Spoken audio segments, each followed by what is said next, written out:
ইরানে যৌথভাবে হামলা চালিয়েছে ইসরায়েল ও যুক্তরাষ্ট্র। কাতার ভিত্তিক সংবাদ মাধ্যম আল জাজিরাকে এক মার্কিন কর্মকর্তা এ তথ্য জানিয়েছে।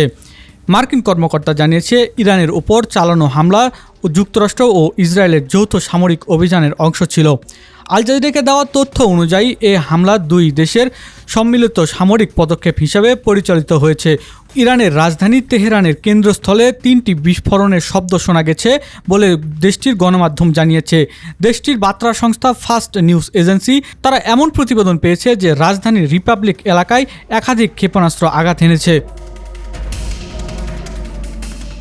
এর আগে ইসরায়েল ইরানে প্রতিরোধমূলক হামলা শুরু করেছে বলে দাবি করছে দেশটির প্রতিরক্ষা মন্ত্রণালয়। 28 ফেব্রুয়ারি এক জরুরি বিবৃতিতে ইসরায়েলি প্রতিরক্ষামন্ত্রী ইসরায়েল কাটস এ দাবি করেন। ইরানের উপর এই হামলা শুরু হওয়ার পরপরই প্রতিরক্ষামন্ত্রী ইসরায়েল কাটস পুরো ইসরায়েল জুড়ে বিশেষ ও স্থায়ী জরুরি অবস্থা ঘোষণা করেছেন। এই পরিস্থিতিতে দেশের নিরাপত্তা নিশ্চিত করতে এবং সম্ভাব্য পাল্টা আক্রমণ মোকাবেলায় সর্বোচ্চ সতর্ক অবস্থান রয়েছে ইসরায়েল প্রতিরক্ষা বাহিনী।